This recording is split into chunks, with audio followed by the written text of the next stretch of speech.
I say, I play no basketball, have no desire to play any sports, and I got a sneaker deal just like LeBron and Jordan. Now, if I could do that, young boys and girls, imagine what you can do. Yeah. That's powerful. And that was it. We just made a record about our sneakers, Adidas. So, man, they couldn't spend $300 million on a campaign to do what we did. Oh, you can't. Yeah, it's priceless. It was right, and it was authentic. It's authentic, right? Priceless. That's insane. That's crazy. Welcome back to Innovate or Evaporate. I have been dreaming about doing an interview like this for all of my life, basically. Today, we are blessed with Darryl McDaniels, Run-DMC. We all remember Run-DMC and all the great, incredible songs. And we are going to dive in on Innovate or Evaporate today in the music industry, your journey, your life, the impact that you've had. I see you're wearing those Adidas shoes. Can't wear nothing else. Right? I mean, it's just magical. Dreams do come true. So welcome to Innovate or Evaporate. Thank you. Thanks. Gosh, so where do we start? I want to go back to you. So you grew up in Queens. Queens, New York. Right, in Queens, New York. When did you first realize that, maybe not the first moment you realized you loved music, but the first moment you realized you have a talent to bring a different angle? Well, I never wanted to be in show business. Yeah. When I was a kid, all I cared about was read, collecting, and drawing comic books. So music, it was in my house, but it was for my mother and father. Marvin Gaye, Al Green, James Brown, Aretha Franklin. All of that was their music. I didn't care about that. All I cared about was Marvel comic books, the black and white Japanese Godzilla films. Oh, yes, for sure. The best movies ever made were the 30s horror shows. Bela Lugosi, Boris Karloff, The Wolfman, Frank. That's all I cared about as a kid. So all I did was read, collect, draw, read these comic books. Because I was reading all the time, I was a straight A student. And school to me was, I need to know what's going on in the world, in outer space, and science fiction, social studies, so I can understand what Peter Parker, Professor X, and Tony Stark is talking about. So I did not care anything about music. About 76, started hearing the block parties of the DJs and the MCs and the breakdancers and the graffiti. Yep. Didn't care nothing about it. I went to Catholic school my whole life. So I was just this nerdy, geeky kid. I grew up German Baptist. It's a lot of us. About 78, Billy Morris comes in the schoolyard and he has, remember, before the boom boxes, the flat tape recorders. Yep. Panasonic, JVC, whatever. He had a flat, there was no boom boxes in existence. And when those boom boxes came out, that was legit. There was a flat tape recorder, and he was like, yo, I was in the 7th grade, he was in the 8th. And he said, come here. And at first, it was me, David Sinclair, and my other friend, Oliver Brown, I think it was. So Billy was in the 8th grade. You know, he's the older kid. So he calls us, yo, come here. So we was like, act like you don't hear him. Because we're thinking, what does he want from us? He probably want us to smoke reefer. He probably want us to drink Royal Irish Rose or something. We had to smoke cigarettes. We didn't know what Billy wanted. But then he hit us with that, I ain't going to say it again. So me being a comic book kid, I'm looking at Billy. He's one 8th grader, but you got 3 7th graders. So I'm like this, yo, there's 3 of us and 1 of him. If he try anything, we're going to jump him. But we probably wouldn't have did that, and we probably would have ran. But we go over there and he pulls a tape recorder out and he says, listen to this.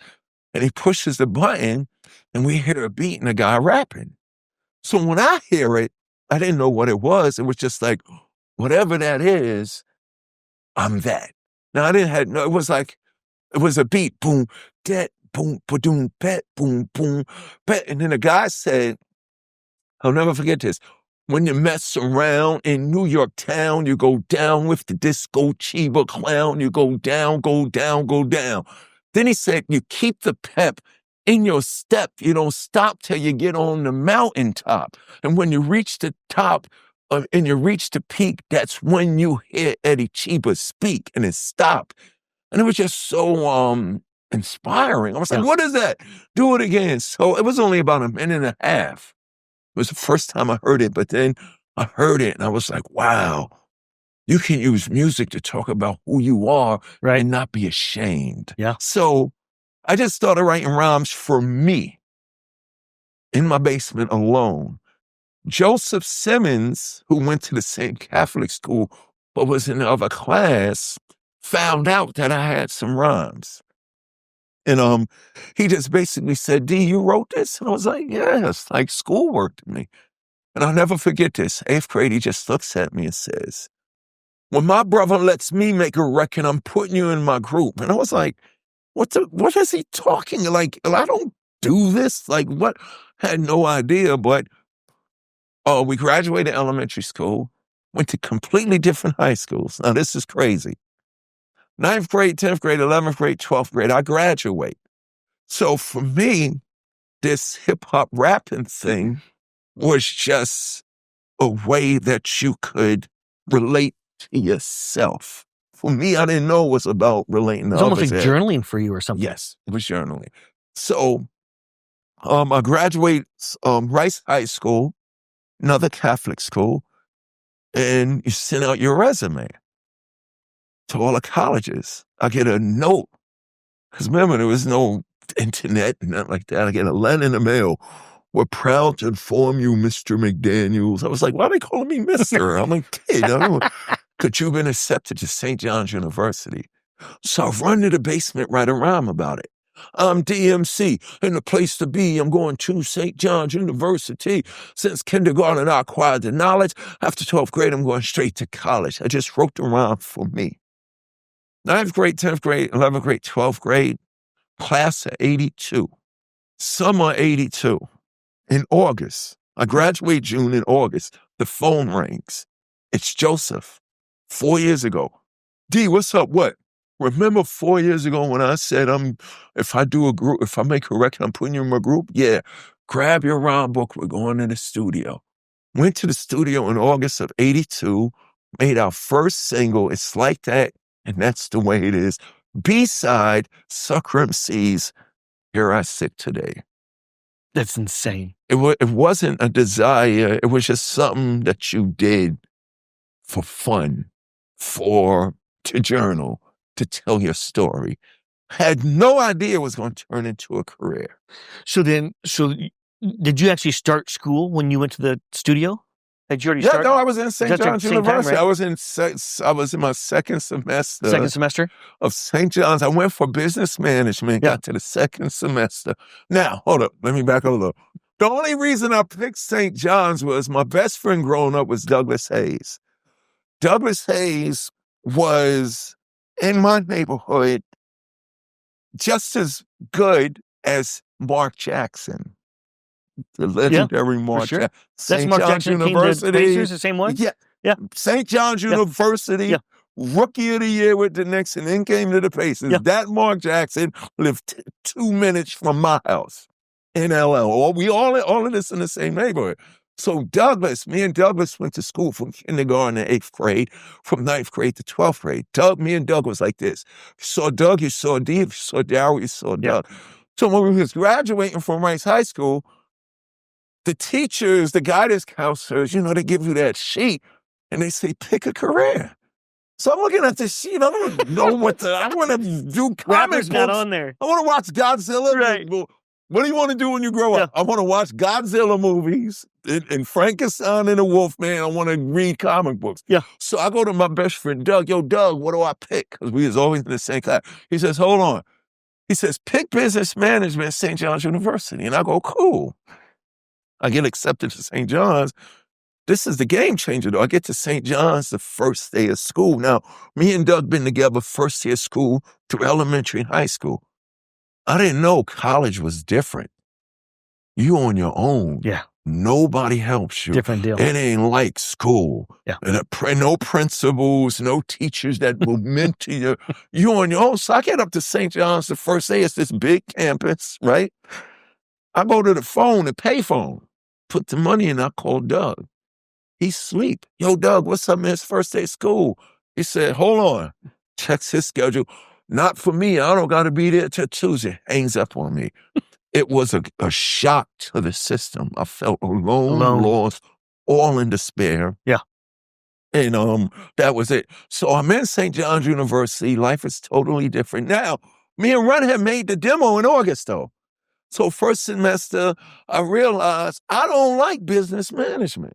I don't like accounting. I don't like none of it. So I had to grow up and say, what is it that I can do? I can draw. So I had 3 options at this point in my life. Go to my mother and say, Mom, I'm changing from business management to architecture. Yep. Because back then there was no computers. It was all done by hand and rulers and measurement stuff. Graphic design. Oh, I can do that. Or I'm dropping out of school and I'm going to go work for Marvel comic books and draw the funny paper. So I go to my mother with this. Mother and father, dad, mom, sit down. My dad, rest in peace, my mother was like, oh, hell no. You're going to be a manager. You're going to be, hell no, business, doctor, that whole thing. My father was like, calm down, woman, calm down. What I like about my father, he says, if he just want to draw cartoons and comic books for as long as he's happy. See, Mom, listen to Dad. And I respect, it wasn't about money. It was as long as the boy's happy doing what he loves to do. So now I'm in a dilemma. My mom's totally against it, and I go upstairs. So Run calls and said, yo, we got a record deal, this and that. So I'm in second semester, and Run calls and said, yo, my brother Russell Simmons, who was managing and doing Def Jam Records and all that stuff, we got a record deal. So I hang up with Joe. I'm not thinking about the music business. I'm telling Joe, I got to grow up. I ain't thinking about no rap, hibbity-hobbity stuff. I got to figure my life out. Now, hang on. And during this whole time, Joe's calling. Yo, we got a record deal. We got management. This and that. We're going to be on the radio. I'm trying to figure out something. I'm not knowing this is my reality. I'm trying to figure out something that's real. So then Joe hits me with the call. Yo, the record's coming out. We on Profile Records. They playing us on the radio, and we getting requests to start doing some shows. Holy cow. Pack your bag, D. We going on the road. Okay, I hang up, but then I realized I never told my parents I made a record. So and it was 3, was that 3 songs you said? 2 songs. 2? First, just 2 songs, because in the beginning, hip-hop is the brother of disco. Yeah. And before Run-DMC started making albums, and then everything hip-hop is doing is because of me, Run and Jay. But before that, everybody that was doing a hip-hop record, it was just a single. It was like the disco singles, giant 45s and 33s. So you had to put that little plastic thing in there. That's all they were giving us in the music business. Look, Run-DMC was about to change that. So I realized I didn't tell my parents. I got to go down and says, Mom, remember that day in the summer in August when I came home 3 a.m? I wasn't really at this brunch because it was either Joe's house or my house that we would be at. And I lied because we went to the studio in Manhattan on Green Street where the Bob Dylan and everybody record. Right. And we made this little hip-hop record just to get on the radio. You know, we wasn't thinking touring and all that, but things has changed. So, that night I went to Joe. We didn't go to Joe's house. We went to the studio. And my mother was like, what's this hip-hop rap? My father, he was familiar with it because he worked transit. And the younger people that worked at his job would play the hip-hop. So it was basically, Mom, I got one of those. And Joe's saying we going on the road. My mother was like, oh, hell no, hell no. Double hell no. You get your ass back upstairs and you figure out what you're going to do academically. So I go upstairs and I'm sitting there and Joe's calling every day. I'm not telling Joe I can't go yet. I'm just letting him be happy. I didn't want to break his heart. So then he's like, yo, D, we're going to get 1,200 to 1,500 a show. How many shows we got? We got like 20 shows this summer. And this is 84-ish or something? Yeah, I'm 18 years old, fresh out of high school. Yeah. No job. They don't know what I'm going to do with myself. All I know is I can draw. That's great money. I love spot. So I get an idea. I go downstairs. I said, Mom, here's the deal. Whatever money I make during this summer, now I'm thinking one summer, whatever money, Mom, I make because of this one, I'm 61. So I'm thinking what was going to happen. I'll be 61 and hip hop will be big. And I'll be able to tell my grandkids, that hip hop stuff y'all doing today, I had one of those. Me and my friend had one in 1983. We had one record on the radio like this and that.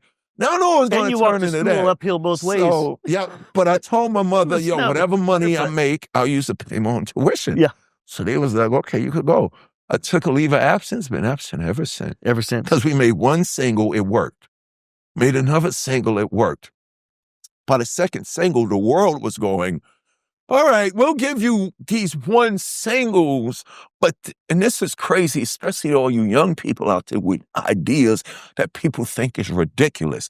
They said, we'll give you those singles, but there's no way in the world anybody will ever listen to or buy a full rap album.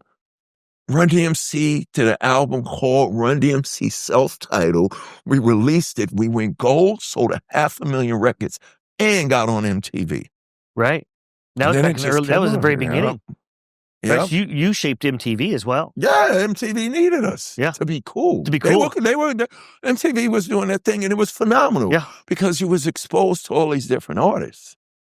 But then when Run-DMC came along, when Steven Tyler hit broke the wall in the Walk This Way video, we literally did that in the world. That's awesome. We was doing it because we were having fun. Yeah. It wasn't like, I'm going to do this to get money. Now, some people can do those things. But for us, it changed the world. It didn't just get us money in show business. It changed the world. So you were also on the forefront then of like Adidas, right? Yeah, all this branding stuff the NBA doing, all this stuff that Gucci is doing. I'm looking at the reason. I always tell kids, I ain't old school, I'm eternal. Oh, yeah, that's right. So what had happened was we making these records that didn't have to be disrespectful, didn't have to be violent. You know, even though we from the streets of New York, the idea of hip-hop is to say, here's the situation. The message, broken glass everywhere. It's like a jungle of struggle, gangbanging, drugs, and poverty, and economic. And okay, we're going to tell the story. But the reason why we're telling the story is the next record that's going to be a huge hit, playing everybody's living room, is going to be saying, you don't sell drugs, you don't lie, you don't cheat, you don't steal, you be honest, you be hardworking, and you work together. So we said, we're going to start making those records. So at that time, we was rapping about everything. My first rhyme was, I'm DMC and a place to be. I'll go to St. John's University. So with the same attitude, people sell negativity, disrespect, death, destruction, and darkness. I use that same attitude and sell everything that's good and everything that will unify people. And it happens. So we got to the point, what else we going to rhyme about? I don't rhyme about chicken and collard greens, St. John's University, my mother and father. Let's make a record about our sneakers. And that was the motivation behind it. So we made this record called My Adidas. And then what year was that? Do you remember what year that was? That was 86. 86. And it was just talking about the sneakers we love. Adidas, this big corporation, they hear about this. What's this hip-hop thing? What's this Run-DMC thing? Can you imagine the boardroom? Yeah, right? they're in the boardroom. Because what happened at that time was Adidas was just sports. That's all they were. It wasn't lifestyle, wasn't fashion. They're looking at the sales of the sneaker like, what's going on? Who in the company's doing it? Nobody in there could raise a hand. Rumor has it was a young intern. Dude, you don't know, Run-DMC made a record called My Adidas, and it's a hip-hop song. So Adidas had two problems. What the hell is Run-DMC? What the hell is hip-hop? So they sent a spy from L.A. Their North American offices was in L.A., so they sent the spy. The head of that was this guy named Angelo Anastasio. Angelo, you go to New York City and see what this Run-DMC hip-hop Adidas thing is about. So Angelo calls Russell's office because Russell was manager. I hear Run-DMC's playing Madison Square Garden. Can I get some tickets? Sure, yes, we got 3 tickets for you. Come on now. So Angelo comes. We playing a sold-out Madison Square Garden. Place going crazy. Place is going crazy. I take my sneaker off. Run says, D, take your sneaker off. I take this part of the show. Hold it up. So I hold up my sneaker. 20,000 people in Madison Square Garden holds up their store. Oh, my gosh. So imagine what Adidas thought when they saw that. Oh, my gosh. So we did the show. Angelo runs back to L.A. It's true. There's this thing called hip-hop and boom bang. Couple of weeks later, we was the first and here's what's cool. I go to elementary schools, middle schools, and high schools, and I talk to the kids. about their power. I said, I was powerful enough to do this 40 years ago. I'm 60 now. I didn't change the world when I was 60. I didn't change it when I was 50. I didn't change it when I was 30, 40, 20. I was 18 years old when I fresh out of high school, when me and Run and Jay started changing the world with dreams and visions that we had that people said was impossible. And they're looking. I said, I'm not an athletic kid. I go to the gym now because I want to live forever. Looks like you're pumping some iron. Yeah. And hold up. I want to be a superhero. That's why I want to look like Captain America. I'm still 60. I'm still that little kid. But I say, I play no basketball, have no desire to play any sports, and I got a sneaker deal just like LeBron and Jordan. Now, if I could do that, young boys and girls, imagine what you can do. Yeah. That's powerful. And that was it. We just made a record about our sneakers, Adidas. So, man, they couldn't spend $300 million on a campaign to do what we did. Oh, you can't. Yeah, it's priceless. It was right, and it was authentic. It's authentic, exactly. right? Priceless. That's insane. That's crazy. So, what superhero? Do you have your own superhero? Have you made your own? Yes. I'll get to that in a minute. Growing up, the only place that I saw people I could relate to was in the comic books. Awkward, geeky, nerdy, clumsy people trying to figure out how to fit into this world. That describes everybody on this planet. That's right. But the only place, I wasn't in the gang. I want to do my homework.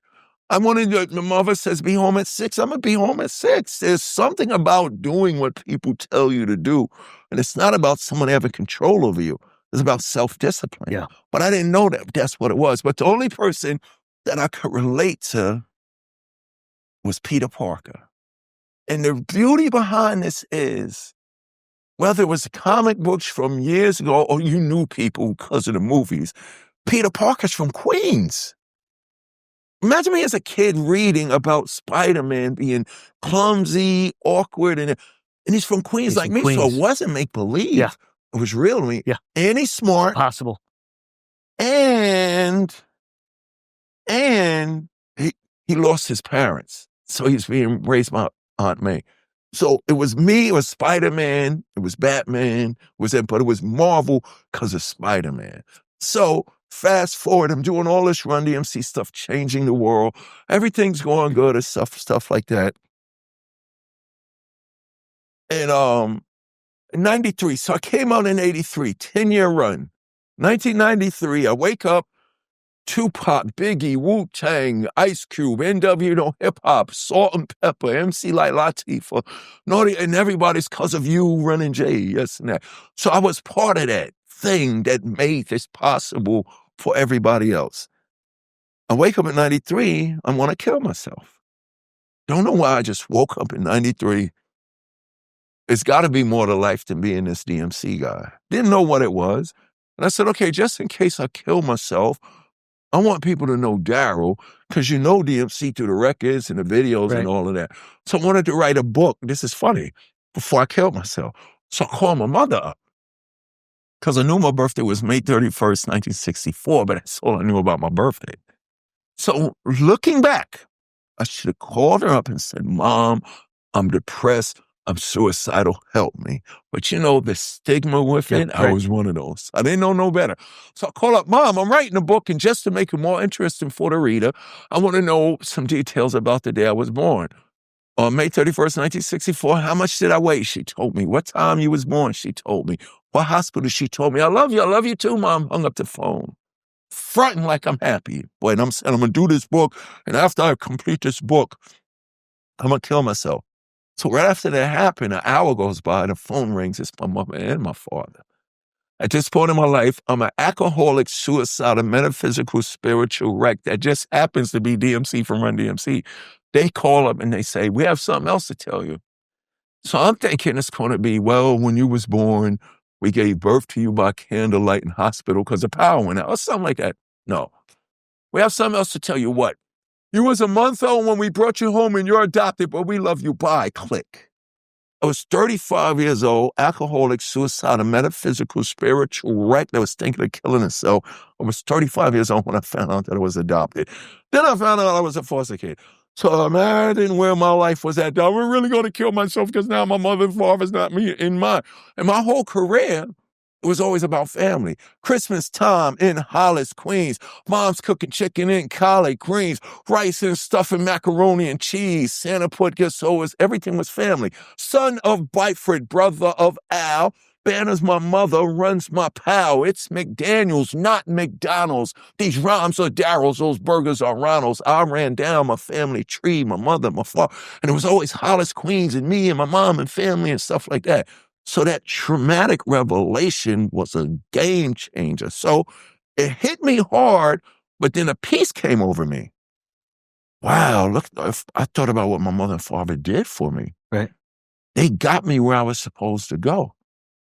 So when I found out that I was adopted, and then I found out I was a foster kid, I did not know the Run-DMC stuff was the setup to prepare me to be the superhero that I wanted to be.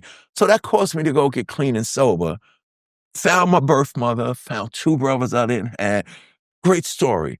So a friend of mine calls me to his office for a meeting for some music stuff. And I sit down with him, and he says, what was it like when you was a kid? So I told him everything I just told you. Catholic school, comic book, straight A's, whatever. So we thought we just had music in common. We found out we had comic books in common. So then he goes, yo, D, man, you should do a comic book. And I was like, why? Because you can do the very same thing you've already done with your music. You could do it with a book. All right, I'm in. So we start this idea. If you're going to do a comic book company, what are you going to call it? You can't call it Marvel. You can't call it DC. That's taken. What are you going to call it? To everybody, no matter what your situation is, you have everything already necessary for you to succeed at whatever your dream is. So I'm sitting there. Hip hop taught me to don't be ashamed of you. You know what? I'm going to call my comic book DMC, and the DMC is going to stand for Daryl Makes Comics.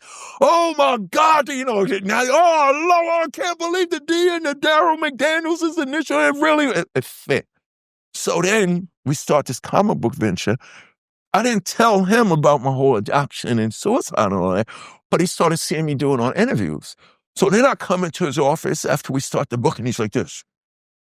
And I'm like, what's the matter? You should have told me. I still told me what? He said, yo, D, man, you really are literally a superhero. The way you looked, what you did, the power that you had with Run-DMC, y'all were like the Avengers or whatever. But then he said, but you are really definitively a superhero, living, breathing for what you talking about. He said, most superheroes are adopted. I have a foster care situation. Spider-Man, Peter Parker, lost his parents, had to get raised by Aunt May. Superman didn't just lose his parents, he lost his whole world, got sent to Earth and got adopted by Clark. Sit down, there's something we need to tell you. What, Mom? We love you very much, but you're from another planet, but you have purpose. Right. What? Then he hit me with the Batman. Batman not only lost his face, Batman saw him get murdered in front of him. All of these superheroes, see, people always talk about this physical strength for these people. They talk about the brains, Tony Stark's, Professor X, Peter Parker. All superheroes or all heroes, whether it's Star Wars, Harry Potter, all of us people in this universe, no matter how rich or famous you see them, we all go through trauma. Yep. He said, you're one of those, Z, and you're going to use your skills and abilities to help heal others. So here I am. That you can't write so that. Powerful. It wasn't music. Yeah. It was the comic books. I identified with them. Peter, Tony, or Tony Stark was an alcoholic. It's documented in Marvel. Yeah.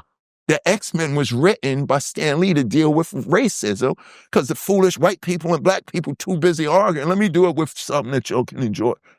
It's all about teaching. It was very spiritual and very emotional. So I'm like, whoa, I had no idea. But then I look back, whoa. Then I went to therapy, which is another thing men, especially men, are scared of. No, therapy is the most gangster thing. Y'all want to be cool, go to therapy. It ain't alcohol, it ain't women, it ain't getting money, it ain't the most gangster thing you can do is just go to therapy because you can be you. Yeah. Therapist told me you can be mad at your mother and father for not telling you. You can be mad at you can be sad. Really, you can cry, laughing, and it's you healing yourself because you have the power. Yeah.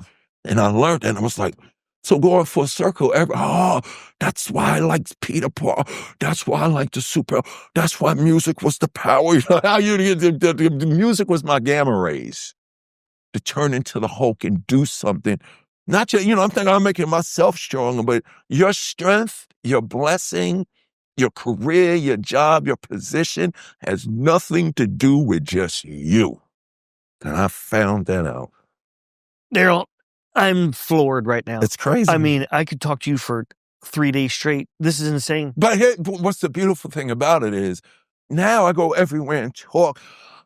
I speak at architecture. I wanted to be an architect. I speak at architect conventions or bakers, this and that. What I want people to understand, it doesn't matter what you do. We all do the same thing and all go through the same things. Right. It's all the same thing. I love that. I do not want to stop this, but I know you've got another one right after this. So can I hit a couple rapid fire questions? Yes, let's do it. Give it to me. And what an honor. Just thank you for sharing that story. And since I can't do alcohol, not only did I do Daryl Makes Comics, I've been doing Daryl Makes Comics for the last 10 years. I go to all the Comic-Cons, so you might see me at a Comic-Con near you. Since I can't do alcohol, I like doing things that make people happy. Comic books and music. I also made cookies. It's awesome. Simple, where can we buy them? Right now, you can go to DMC-Cookies, our website, but on July 8th, we're now on Amazon. All right. So the next thing to do is get it in all the grocery stores. But DMC doesn't just mean Daryl Makes Comics. I also makes cookies. That's awesome. DMC.cookies. Yeah, DMC-cookies. DMC-cookies. Or just go to Amazon. Yeah. All right. I'm going to go check some of those out. I'm going to buy some of those. All right. If there's one thing that you think people should stop doing in your industry, and whatever industry you want to pick, one thing they should stop doing, what would it be? Number one is thinking you better than anybody else and not thinking somebody could help you. Yep. Nobody knows it all. Yep. Nobody knows it all. And the whole thing is this: conversation. Yeah. You want to get rid of hate? Conversation. Yeah. Immediately, it's the Asians. Conversation brings about cooperation. Now we can cooperate and achieve. It ain't about me defending. It's like sports. You ain't getting nowhere without a team. So conversation brings about cooperation. Cooperation brings about collaboration. And collaboration brings about transformation of every situation. Let's conversate. Let me know. And here's a perfect example. Hip hop was created from the street gangs. I'm fighting you. You West Side, I'm East Side. So we fighting and fighting. The moment we stop, and it's an endless cycle. Your brother's dead because my brother killed him. My father's dead because your father killed him, on and on. It got to a point where me and you fighting the same thing that was getting us nowhere. But the day I stopped, I don't want to fight you no more. And you say, I never really want to fight you. And this what happened. What do?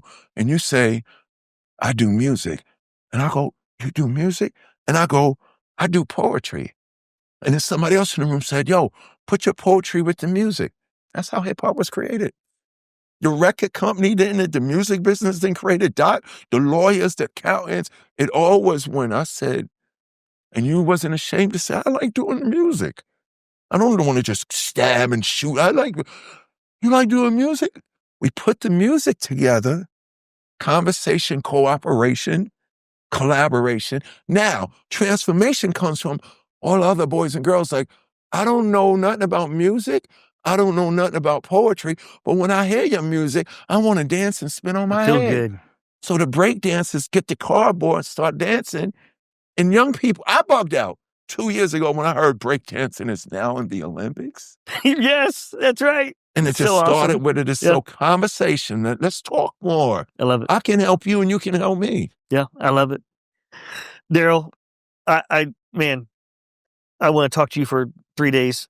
Thank you so much. It's an honor to have you come on Innovate or Evaporate, spend some time during WNBA All-Star Weekend. Well, this is very innovative. Yeah, we're having a blast. Let's just change people's lives for the better, right? Yeah. So thank you very much, and thank you. And I hope that this is just the beginning of our journey, knowing each other. Oh yeah, I'll be back. I'm working with Hatch. Awesome. Oh yeah, Hatch. with Hatch, to all of you out there, with Hatch, hunger has met its match. Look up Hatch. I think that's a mic drop. All right, until next time, we'll see you soon on Innovate or Evaporate.